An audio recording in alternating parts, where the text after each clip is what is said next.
आजचे प्रकटीकरण या मालिकेमध्ये मी पुन्हा एक वार आपल्या सर्वांचे हार्दिक स्वागत करत आहे। आजचा दुसऱ्या क्रमांकाचा संदेश आहे ज्याचं शीर्षक आहे राजे आणि याजक गण। आजचा दुसऱ्या क्रमांकाचा संदेश आहे ज्याचं शीर्षक आहे राजे आणि याजक गण। नेहमीप्रमाणे आपण देवाचं वचन उघडण्या अगोदर देवाकडे विनंती करूया की त्याने आज देखील ह्या वचनाचा पुढाकार घ्यावा आणि त्याने त्याचा पवित्र आत्मा आमच्यामध्ये पाठवून देवाचं वचन आमच्या समोर मांडावं, म्हणून आपण प्रार्थना करूया। सर्व समर्थ जिवंत परमेश्वर देवा, उपकार मानतो, आज देखील तू आम्हाला जिवंत ठेवलेला आहेस आणि परमेश्वरा याद्वारे आम्हाला कळतं की तुझी आमच्यासाठी काही ना काहीतरी योजना आहे। परमेश्वरा ती योजना तुझ्या वचनाद्वारे आम्ही जाणून घेत असताना आम्हाला सहाय्य मदत कर। प्रेमळ पित्या, जितके तुझे लेकरं ह्या ठिकाणी तुझं वचन ऐकण्याकरिता जमलेले आहेत त्या सर्वांवरती विपुल असा आशीर्वाद पाठव। परमेश्वरा प्रत्येकाने त्यांचं अंतःकरण तुला वाहून द्यावं आणि विशेष करून मागत आहोत परमेश्वरा की पवित्र आत्म्याने प्रत्येकाच्या अंतःकरणावरती नियंत्रण ठेवावं, म्हणून कळकळीची नागराची विनंती करत आहोत। परमेश्वरा आजचं वचन आशीर्वादित कर आणि त्या वचनाद्वारे आमची तू भेट घे। नम्र विनंती येशूच्या नावात मागतो, म्हणून तो ऐक, आमेन। बंधू आणि भगिनींनो, आपण प्रकटीकरणाच्या पहिल्या अध्यायामध्ये विशेष करून पहिल्या वचनामध्ये आपण असं पाहिलं की येशू ख्रिस्ताचं प्रकटीकरण आपण प्रकटीकरणाच्या पुस्तकामध्ये शिकत आहोत।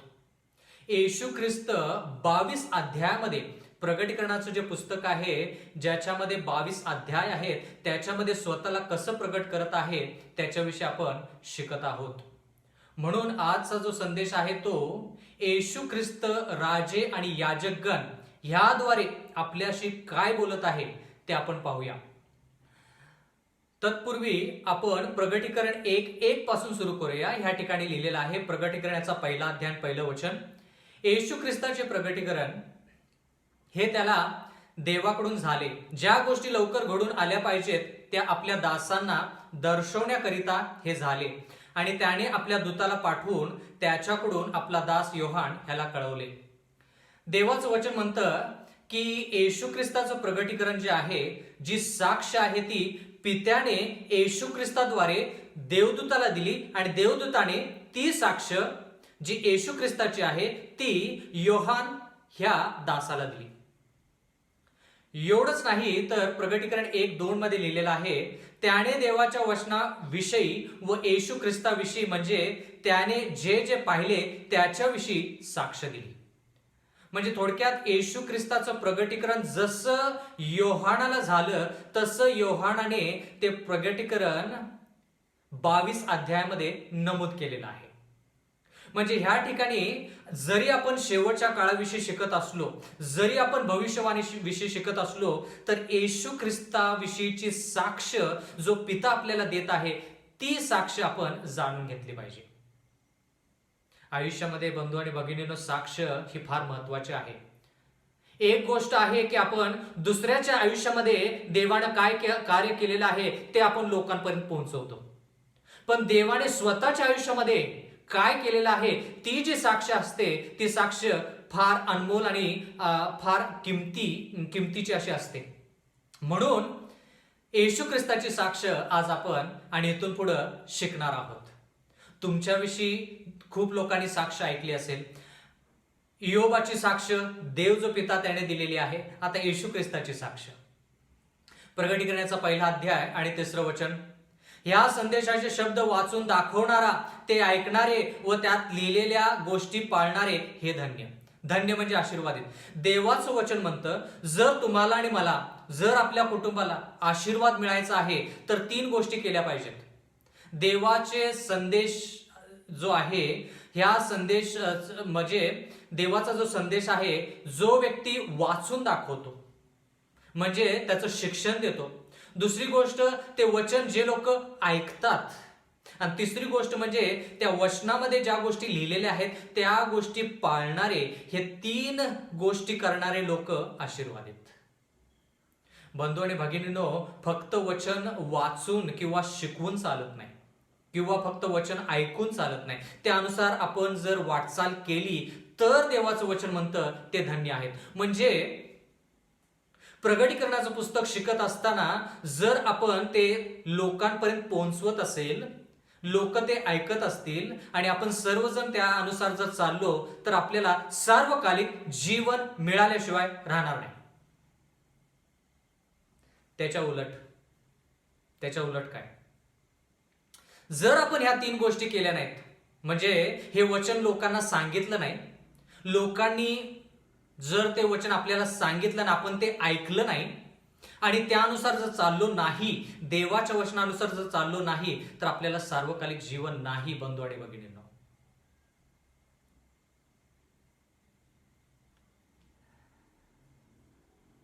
देवाचं वचन ज्यावेळेस सांगायची जबाबदारी देव आपल्याला देतो, त्यावेळेस आपल्याला त्या संधीचा हिशोब देखील द्यावा लागतो. आणि तो हिशोब म्हणजे त्या वचनासंती आपण काय केलेलं आहे.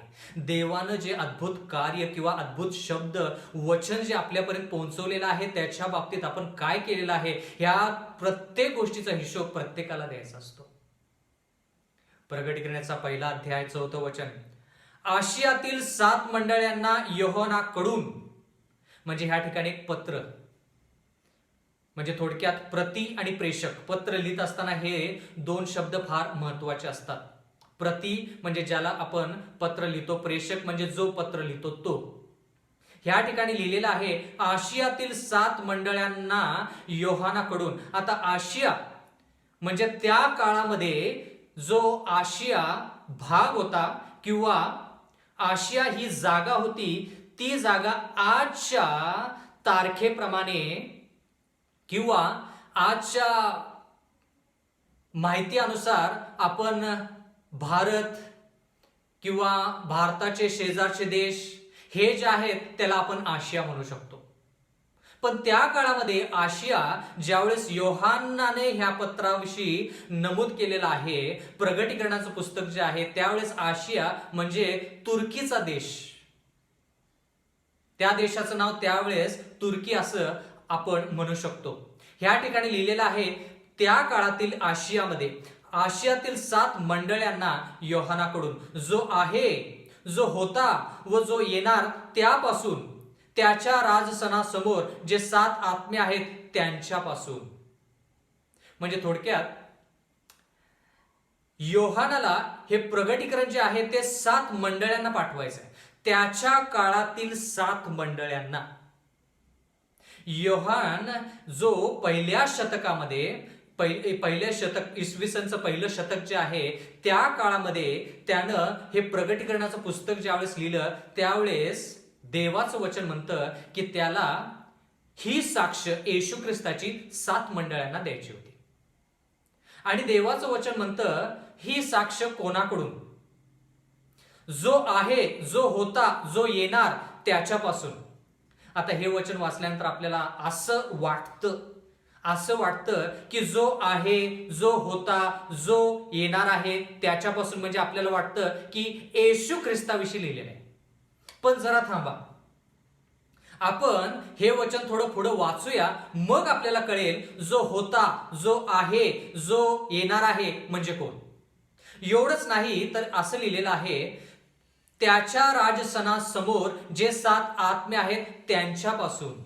म्हणजे 2 व्यक्तीविषयी तर कमीत कमी आपल्याला ह्या ठिकाणी पाहायला मिळत आहे. पहिली व्यक्ती जो आहे, जो होता, जो येणार आहे त्याच्यापासून. दुसरी व्यक्ती कोण आहे, त्याच्या राजसनासमोर जे 7 आत्मे आहेत त्यांच्यापासून, म्हणजे पवित्र आत्मा थोडक्यात, कारण की आत्मा हा शब्द आलेला आहे. आता प्रगटीकरण 1:5 मध्ये काय लिहिलेलं आहे असं आपण पाहूया. प्रगटीकरण 1:5, आणि विश्वसनीय साक्षी, मेलेल्यातून प्रथम जन्मलेला व पृथ्वीवरील राजांचा अधिपती येशू ख्रिस्त ह्याच्यापासून. म्हणजे तिसरा व्यक्ती जो ह्या ठिकाणी नमूद केलेला आहे तो कोण आहे, पृथ्वीवरील राजांचा अधिपती येशू ख्रिस्त ह्याच्यापासून. मग आता 3 व्यक्तींपासून ही साक्ष योहानाला मिळत आहे आणि योहान ही साक्ष 7 मंडळ्या ज्या आहेत त्या 7 मंडळ्यांना देत आहे. पण जो होता, जो आहे, जो येणार त्याच्यापासून असा शब्द वापरलेला आहे.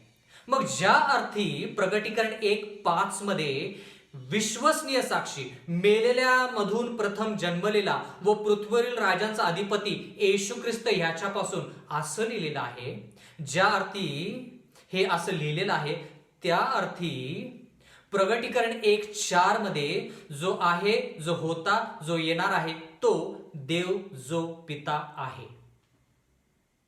महत्वाचा मुद्दा आहे.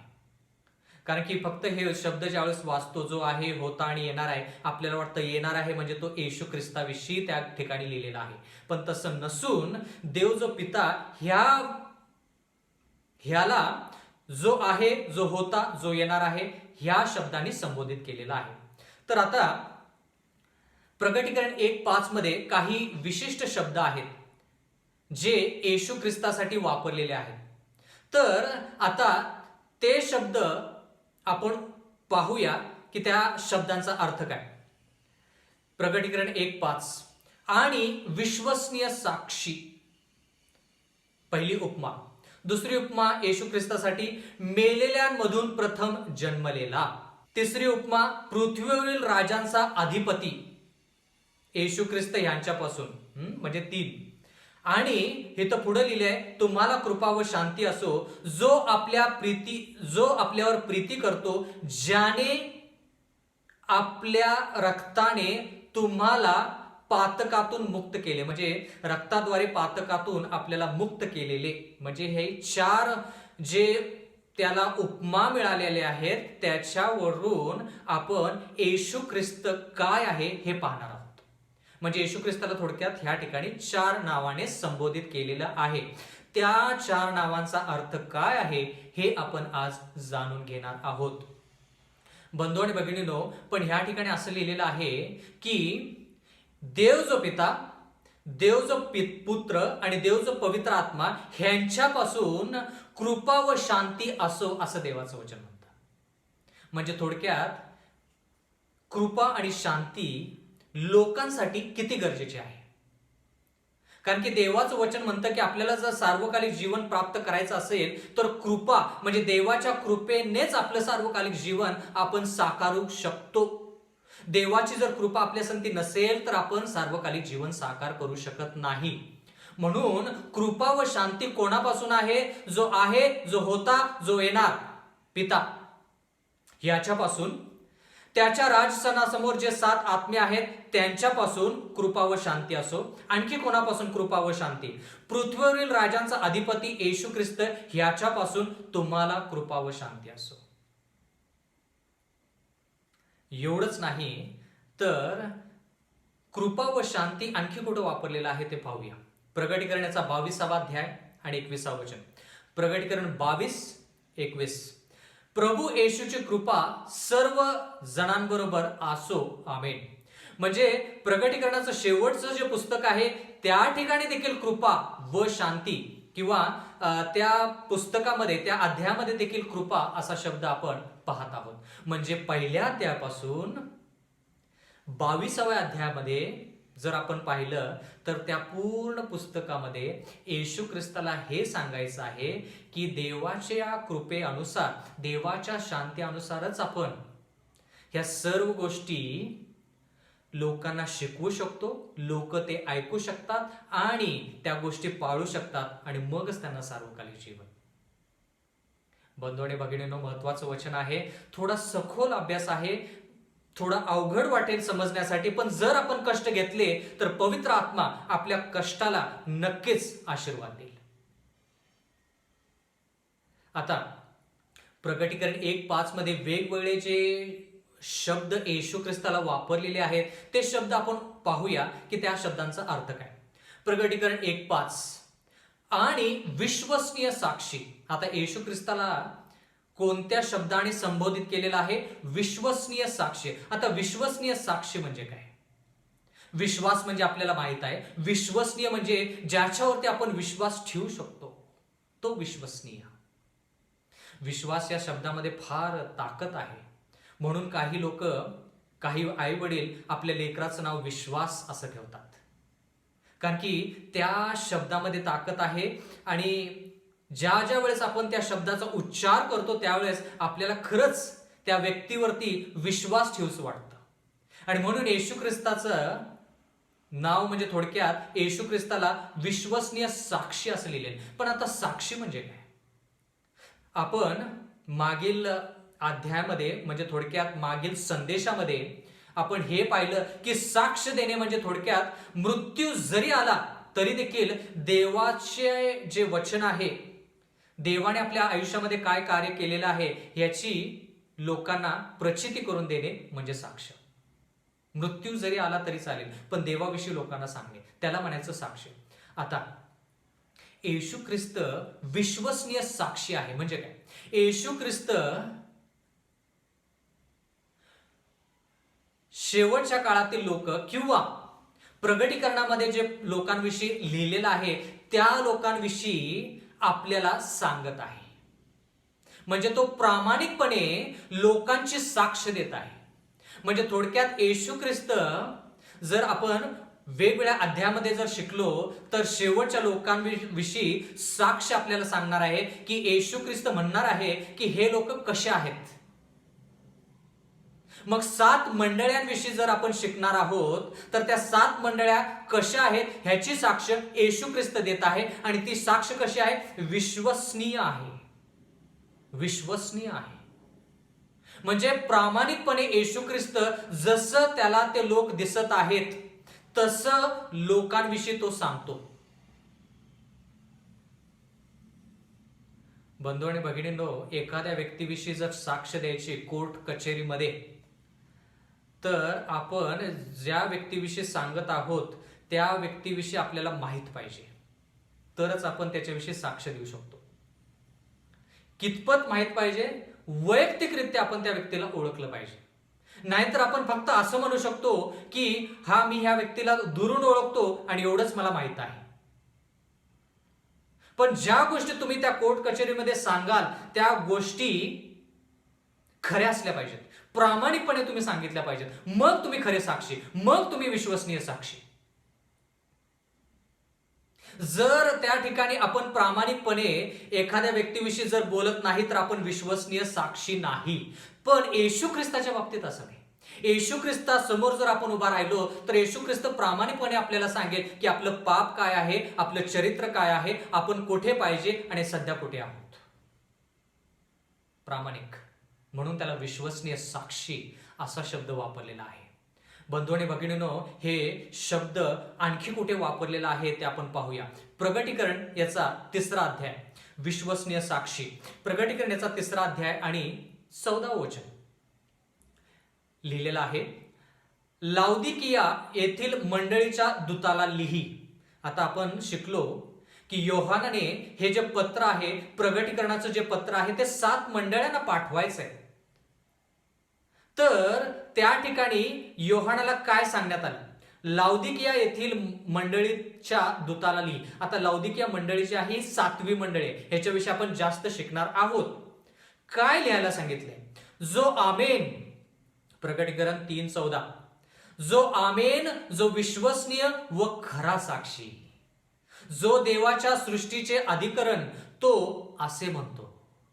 म्हणजे 7वी मंडळी जी आहे, देवाचं वचन म्हणतं की त्या ठिकाणी देखील येशू ख्रिस्त प्रामाणिकपणे त्या शेवटच्या मंडळीला संबोधित करत आहे आणि प्रामाणिकपणे ते लोक कसे आहेत ते सांगत आहेत. म्हणून त्याला विश्वसनीय साक्षी म्हटलेले आहे. म्हणजे थोडक्यात आपण येशू ख्रिस्तावरती पूर्ण अंतःकरणाने विश्वास ठेवू शकतो. येशू ख्रिस्त आपल्याला कधीही धोका देणार नाही. येशू ख्रिस्ताला जर विचारलं आपण की येशू ख्रिस्ता तुला माझ्याविषयी काय वाटतं ते सांग, येशू ख्रिस्त प्रामाणिकपणे आपल्याला सांगेल की खरं काय आणि खोटं काय. खूप वेळेस बंधू आणि भगिनींनो, ज्या वेळेस आपण एखाद्या व्यक्तीचा परिचय करून देतो तर कधी कधी आपण तो व्यक्ती जर तसा चांगला नसेल तर त्याच्याविषयी कधी कधी चांगले शब्द बोलून आपण मोकळे होतो. ह्या ठिकाणी येशू ख्रिस्त प्रोत्साहन तर देईलच पण प्रामाणिकपणे सांगेल की लोक कसे आहेत. म्हणून त्याला विश्वसनीय साक्षी असं म्हटलेलं आहे. म्हणजे थोडक्यात जी उपमा येशू ख्रिस्ताला दिलेली आहे. येशू ख्रिस्त म्हणजे तो विश्वसनीय साक्षी आहे. तो विश्वसनीय साक्षी कसा आहे हे आपण 7 मंडळांविषयी ज्यावेळेस शिकू त्यावेळेस आपल्याला कळेल. म्हणजे थोडक्यात येशू ख्रिस्त विश्वसनीय साक्षी आहे का नाही ह्याची पडताळणी आपण 7 मंडळ्या शिकताना आपल्याला ती झाली पाहिजे. 7 मंडळ्या शिकत असताना येशू ख्रिस्त विश्वसनीय साक्षी आहे का नाही हे आपण पडताळून पाहिल्यानंतर आपल्याला कळेल की आपण आत्ता काय शिकत आहोत. म्हणजे थोडक्यात विश्वसनीय साक्षी हे जे 2 शब्द आहेत हे शिकण्यासाठी आपल्याला 7 मंडळांविषयी शिकावं लागेल. 7 मंडळ्या. माझी अशी आशा आहे की हे सर्व वचन आपल्याला समजत आहेत. आता परत प्रगटीकरणाचा 1 अध्याय 5 वचन. आणि विश्वसनीय साक्षी मेलेल्यांमधून प्रथम जन्मलेला. आता दुसरी उपमा येशू ख्रिस्तासाठी काय वापरलेली आहे? मेलेल्यांमधून प्रथम जन्मलेला. मेलेले हा एक भाग, जन्मलेले हा एक भाग, पण ह्या ठिकाणी लिहिले मेलेल्यांमधून प्रथम जन्मलेला. आता ह्याचा अर्थ काय? ही दुसरी उपमा आहे. आता ह्याच्याविषयी थोडं आपण शिकूया. जर आपण योहानेचा तिसरा अध्याय आणि 16 वचन, जे वचन सर्व ख्रिस्ती बंधू भगिनींना माहीत आहे ते वचन. योहान 3:16. देवाने जगावर एवढी प्रीती केली की त्याने आपला एकुलता एक पुत्र दिला, अशासाठी की जो कोणी त्याचवर विश्वास ठेवितो त्याचा नाश होऊ नये, तर त्याला सार्वकालिक जीवन प्राप्त व्हावे. आता ह्या ठिकाणी लिहिले एकुलता एक पुत्र. हे वचन आपल्याला लहानपणापासून पाठ आहे. एकुलता एक पुत्र. एकुलता एक पुत्र जर असा शब्द आहे तर त्याचा अर्थ काय? देव जो पिता आहे त्याला दुसरा पुत्र नाही. कारण की का? एकुलता एक. मग आता एकुलता एक असा जर शब्द वापरलेला आहे तर प्रगटीकरण 1:5 मध्ये लिहिलेले आहे मेलेल्यांमधून प्रथम जन्मलेला. आता ह्या ठिकाणी योहान 3:16 मध्ये लिहिलेला आहे एकुलता एक. आता एकुलता एक म्हणजे काय? फक्त एक. म्हणजे दुसरा पुत्र देव जो पिता याला नाही. आता कोणत्या अर्थी येशू ख्रिस्त एकुलता एक पुत्र? तुम्ही आणि मी देवाचे पुत्र आणि कन्या नाही का? आता ह्या ठिकाणी एकुलता एक जर शब्द वापरलेला असेल योहान 3:16 मध्ये तर त्याचा अर्थ असा की दैविक म्हणजे जो देव आहे असा एकच पुत्र. देव जो पित्याला जर एक पुत्र आहे जो त्याच्यासारखा देव आहे तर तो एकच पुत्र आहे, तो येशू ख्रिस्त. प्रेषितांच्या कृत्याचा 13वा अध्याय आणि 33वा वचन. प्रेषितांच्या कृत्याचा 13वा अध्याय आणि 33वा वचन. आपण हे शिकत आहोत मेलेल्यांमधून प्रथम जन्मलेला ह्या शब्दाचा अर्थ काय? दानिएलचा अभ्यास करत असताना मी वारंवार तुम्हाला सांगितलेलं आहे की जर आपल्याला एखादा शब्द शिकायचा असेल तर तो शब्द घ्यायचा आणि तो शब्द परमेश्वराच्या वचनामध्ये कसा वापरलेला आहे ते पाहायचं. असं केल्यानंतर देवाचं वचनच आपल्याला त्या शब्दाचा अर्थ सांगतं. प्रेषितांच्या कृत्याचा 13वा अध्याय आणि 33वा वचन. देवाने येशूला पुन्हा उठवून ते वचन तुमच्या आमच्या मुलाबाळांकरता पूर्ण केले आहे. स्तोत्र 2 ह्यातही असे लिहिले आहे की तू माझा पुत्र आहेस. देव जो पिता पुत्राला म्हणतो तू माझा पुत्र आहेस, आज मी तुला जन्म दिला आहे. फार वेगळं वचन नाही का? आपल्याला माहित आहे की येशू ख्रिस्त देव आहे, त्याला जन्म देण्यात आलेला नाही. म्हणजे ज्यावेळेस तो स्वर्गाच्या राज्यामध्ये होता त्यावेळेस त्याला जन्म देण्यात आला नाही. एवढंच नाही तर त्याला स्वर्गाच्या राज्यामध्ये निर्माण केलेलं नाही, कारण की तो स्वतः देव आहे, तो स्वतः निर्माण करताय. मग ह्या ठिकाणी असं का लिहिलेलं आहे? तू माझा पुत्र आहेस, आज मी तुला जन्म दिला आहे. कधी जन्म दिलेला आहे? देवाने येशूला पुन्हा उठवून. देवाने म्हणजे कोणी? देव जो पिता आहे त्याने येशूला पुन्हा उठवून ते वचन तुमच्या आमच्या मुलाबाळांकरिता पूर्ण केले आहे. म्हणजे काय केलं देवाने? देव जो पिता आहे त्याने येशू ख्रिस्ताला वधस्तंभावरती प्राणांचे बलिदान केल्यानंतर कबरेमध्ये त्याने विश्रांती घेतल्यानंतर त्याला तिसऱ्या दिवशी म्हणजे आठवड्याच्या पहिल्या दिवशी परत उठवलं. ज्या अर्थी येशू ख्रिस्ताचं पुनरुत्थान झालं त्या अर्थी देवाचं वचन म्हणतं प्रेषितांच्या कृत्यामध्ये की ज्या अर्थी येशू ख्रिस्ताचं पुनरुत्थान झालं त्या अर्थी त्याचा जन्म झाला. ह्याच्यावरती थोडा विचार करूया. आता जन्म झाला म्हणजे काय? मेलेल्यांमधून प्रथम जन्मलेला. आता येशू ख्रिस्ताच्या अगोदर खूप लोक मरण पावले. येशू ख्रिस्ताच्या अगोदर काही लोकांचं पुनरुत्थान देखील झालं. उदाहरणार्थ मोशे मरण पावला आणि त्याचं पुनरुत्थान झालं. लाजर, येशू ख्रिस्ताने स्वतः लाजर मरण पावला असताना त्याला पुनरुत्थान किंवा त्याला परत जिवंत केलं. पण बंधू आणि भगिनींनो, जर आपण सखोल अभ्यास केला तर आपल्याला हे कळेल की मोशे सध्या देखील स्वर्गाच्या राज्यामध्ये जिवंत आहे. मग मोशे जर स्वर्गाच्या राज्यामध्ये जिवंत गेला असेल तर कोणाच्या मदतीने किंवा कोणाच्या बलिदानामुळे? म्हणजे थोडक्यात आपण ह्या ठिकाणी असं पाहत आहोत की येशू ख्रिस्ताच्या अगोदर कितीही लोकांचं जरी पुनरुत्थान झालं तरी देखील येशू ख्रिस्त जोपर्यंत पुनरुत्थान पावत नाही तोपर्यंत बाकीच्यांचं पुनरुत्थान एका अटीवरती अवलंबून आहे. एका अटीवरती अवलंबून आहे. म्हणजे जर येशू ख्रिस्तानं पाप केलं, येशू ख्रिस्त कायमस्वरूपी तोही गेला आणि लोकांचं सार्वकालिक जीवनही गेलं कायमस्वरूपी. मग मोशे,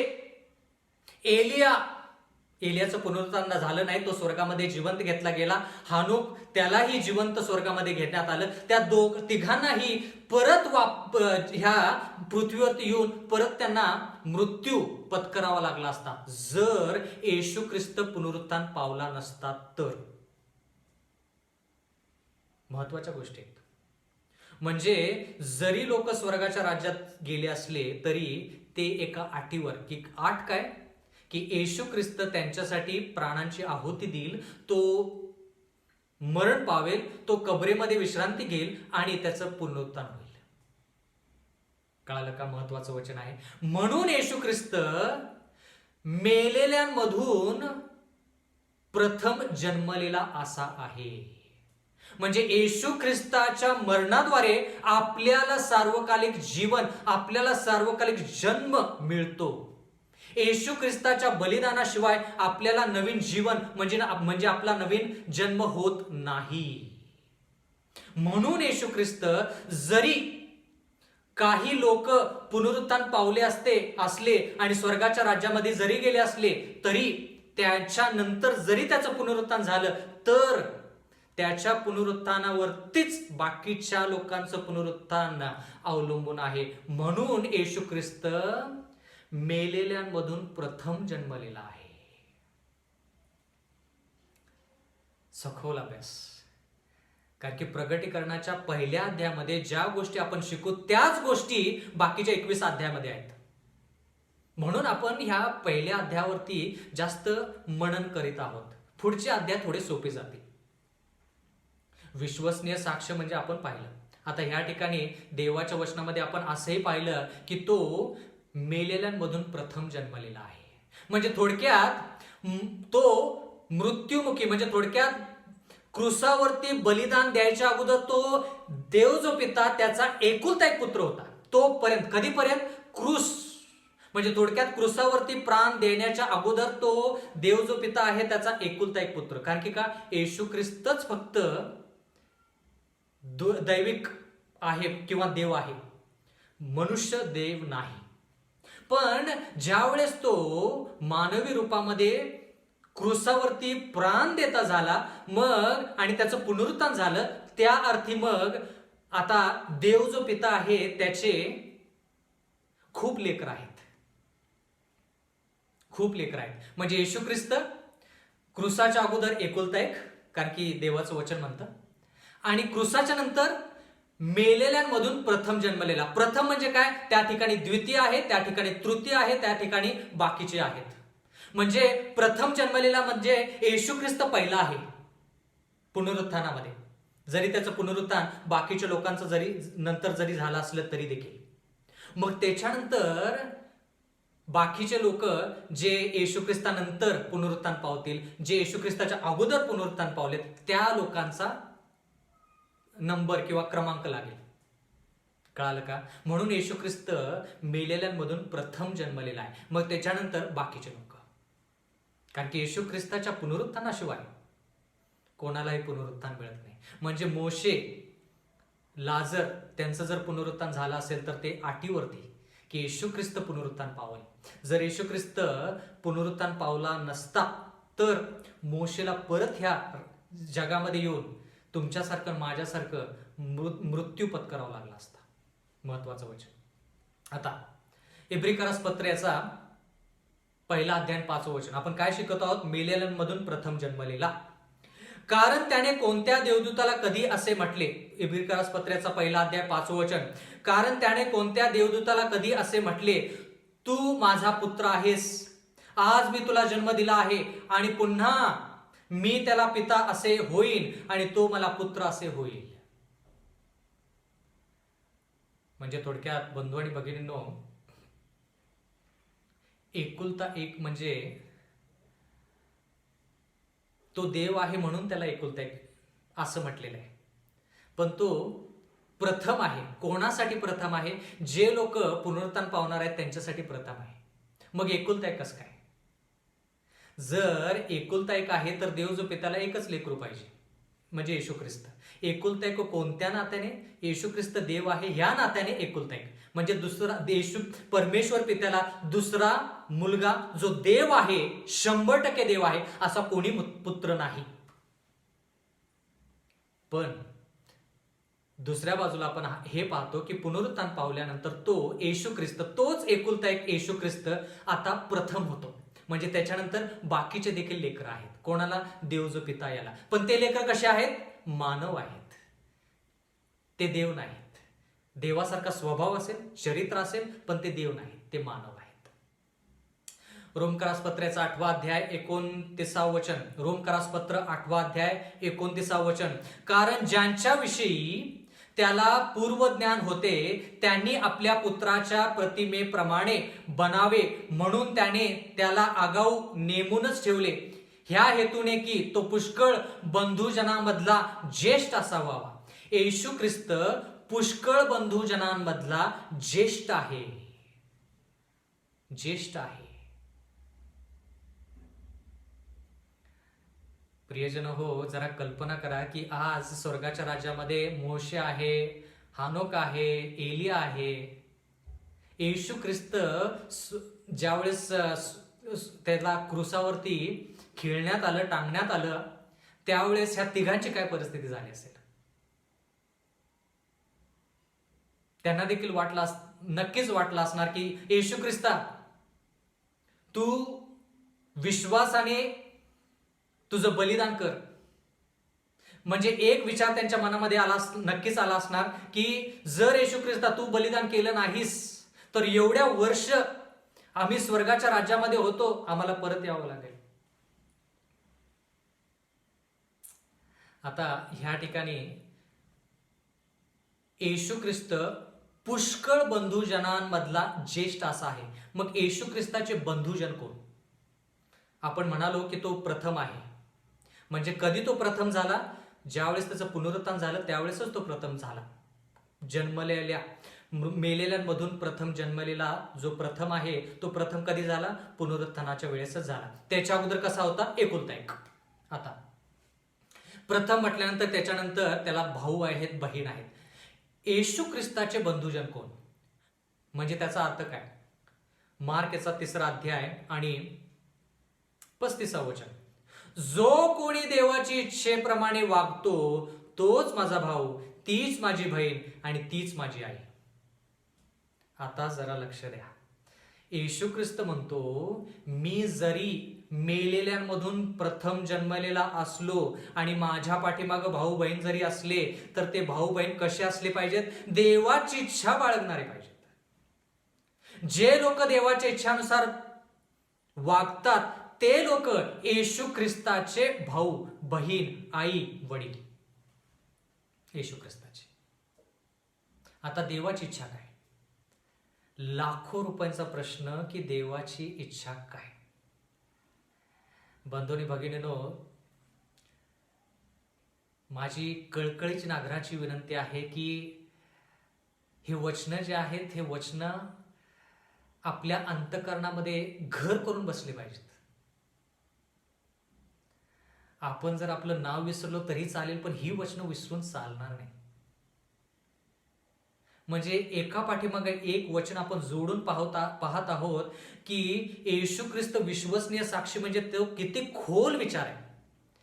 येशू ख्रिस्त मेलेल्यांमधून प्रथम जन्मलेला, म्हणजे तो किती खोल विचार आहे.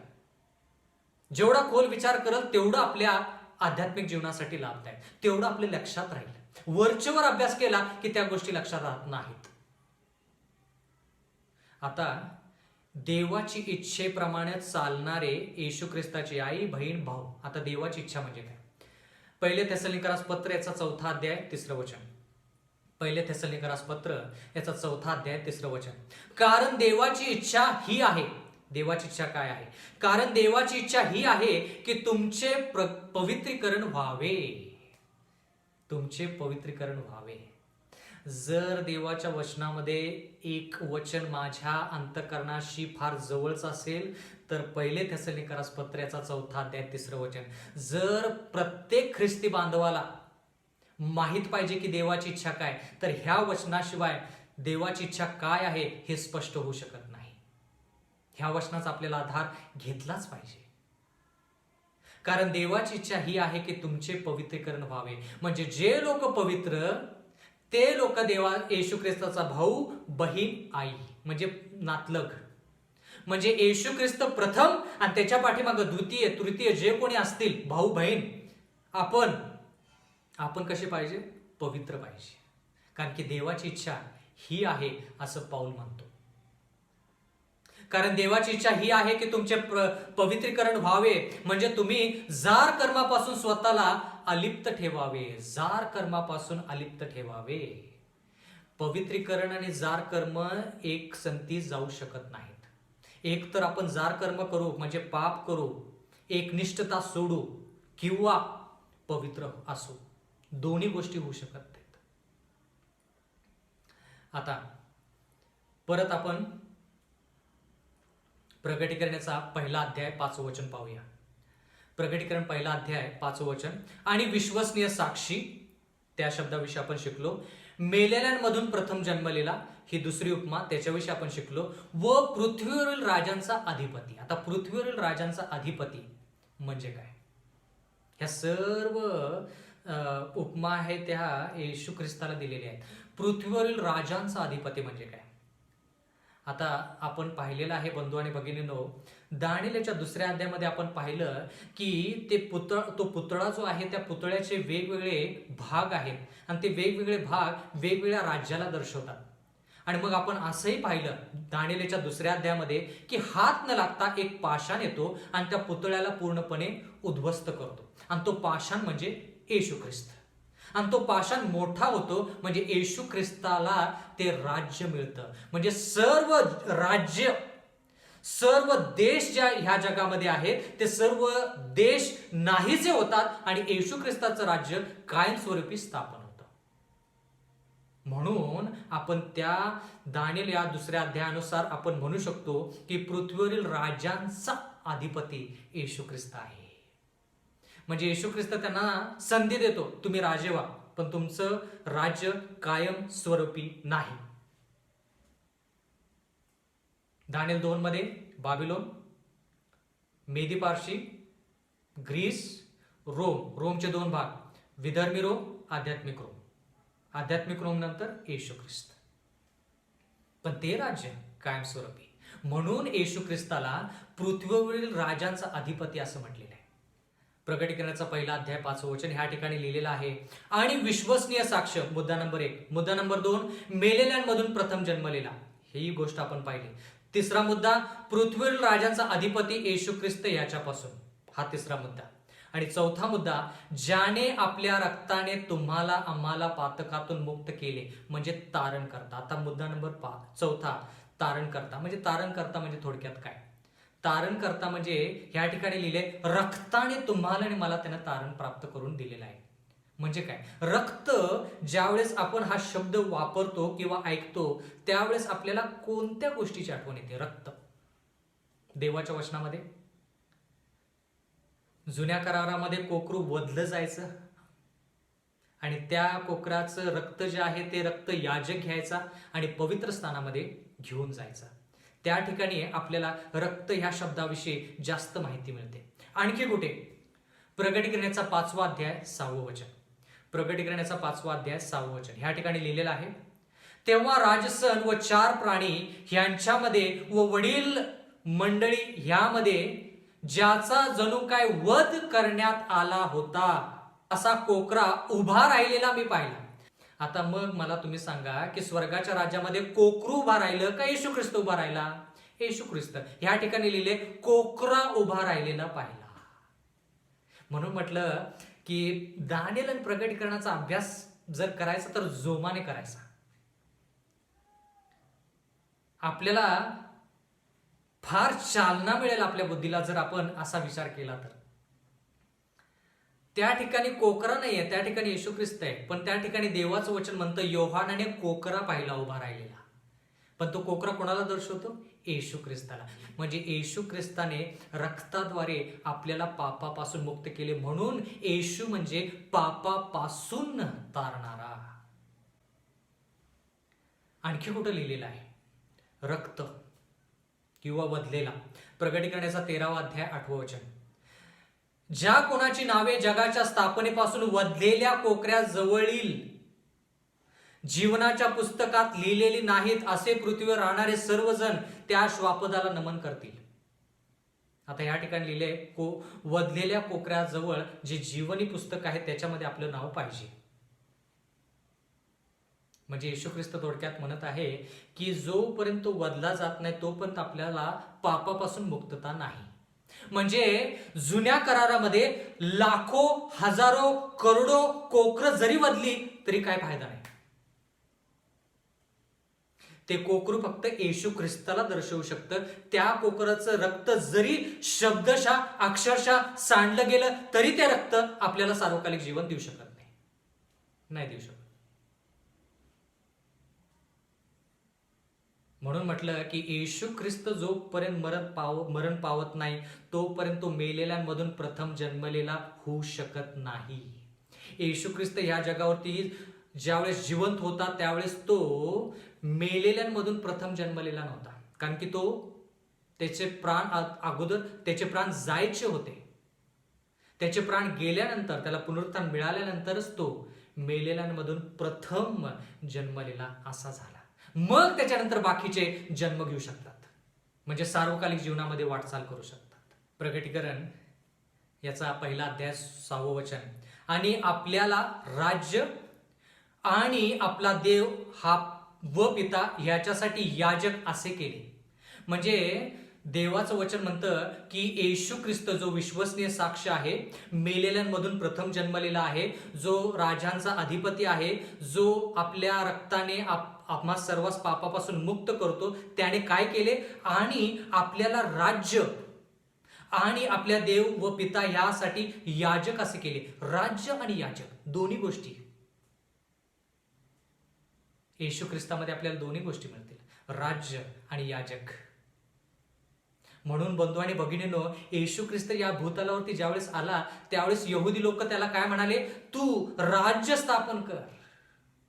आमच्याकडे याजक पण आहे, आम्ही याजक आहोत, आम्हाला राज्य पाहिजे. आणि म्हणून त्यांची आशा काय की येशू ख्रिस्त येईल आणि रोमचे लोक जे आहेत त्यांचा विध्वंस करेल आणि राज्य स्थापन करेल. आणि ज्यावेळेस येशू ख्रिस्ताला फटके खावे लागले, त्याच्यावरती थुंकण्यात आलं, त्यावेळेस यहुदी लोक म्हणाले हा देवाचा पुत्र नसावा.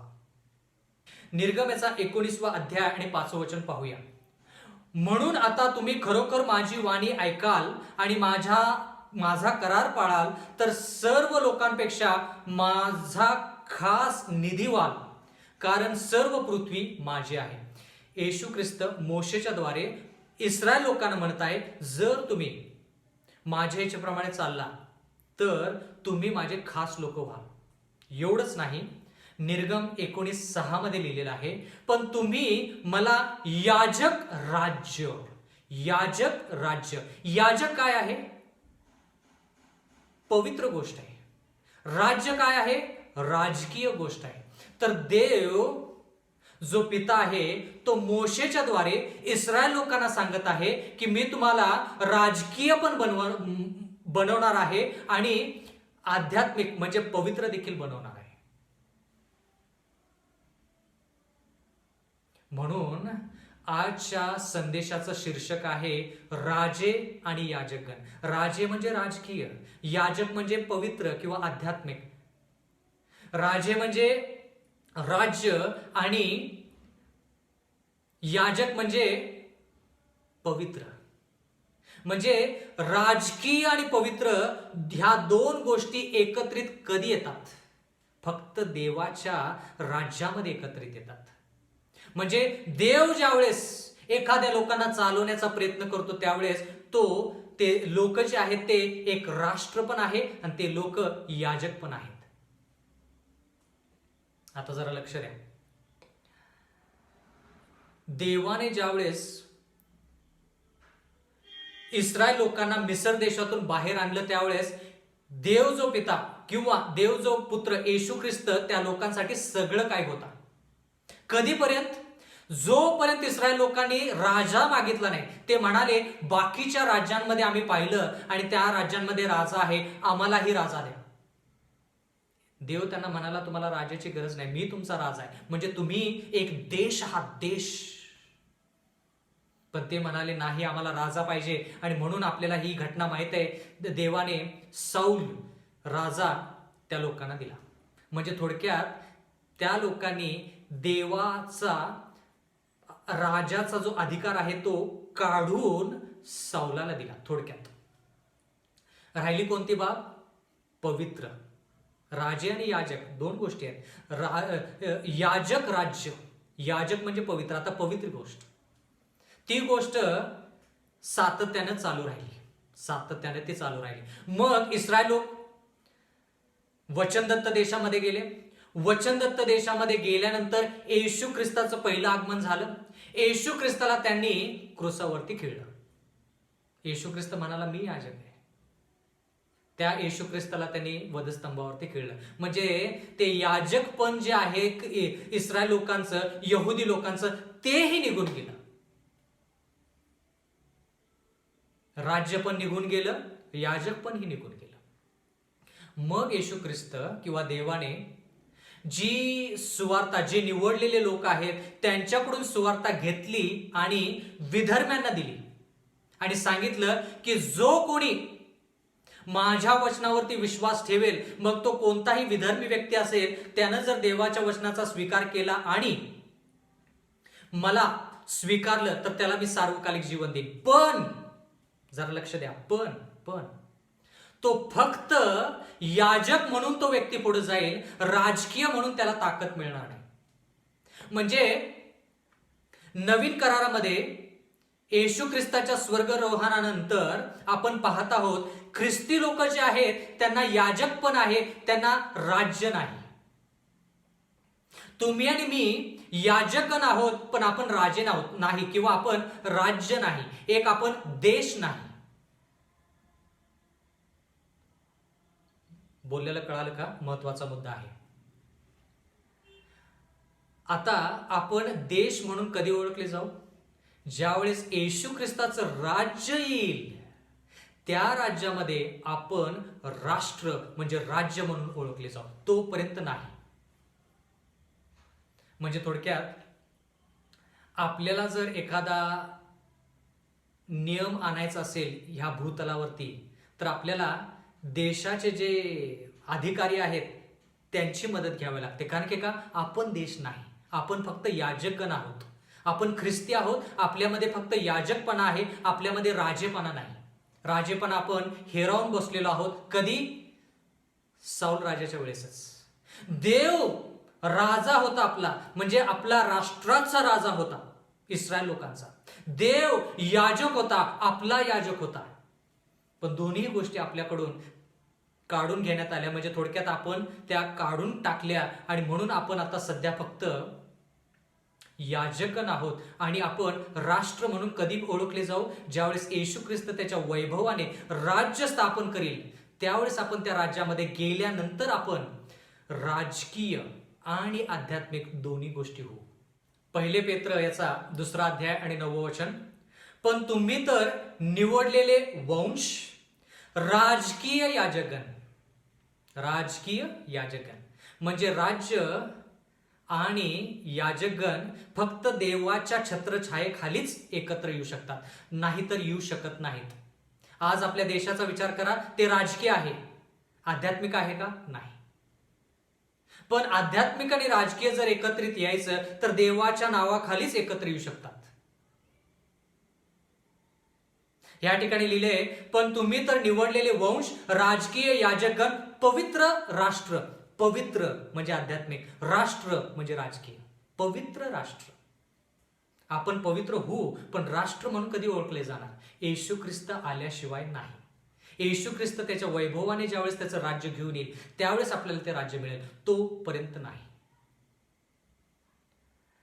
बंधू आणि भगिनींनो, महत्वाचे वचन आहे. मग आता आपण थोडक्यात पाहूया. ह्या ठिकाणी मत्ती याचा 22 अध्याय याच्यामध्ये जर पाहिलं तर आपण हे पाहत आहोत की लोक येशू ख्रिस्ताकडे येतात आणि म्हणतात, येशू ख्रिस्ता तू कर भरतोस का? कैसराला तू कर देतोस का? किंवा कैसराला कर दिला पाहिजे का नाही? येशू ख्रिस्तानं काय उत्तर दिलं? ह्या ठिकाणी लिहिलेले मत्ती 22 अध्याय 21 वचन. ते म्हणाले कैसराचा. तेव्हा त्याने त्यांना म्हटले, तर मग कैसराचे ते कैसराला आणि देवाचे ते देवाला भरून द्या. म्हणजे काय? देव आध्यात्मिक आहे, कैसर राजकीय आहे. आध्यात्मिक आणि राजकीय येशू ख्रिस्त मनाला मिसळू नका.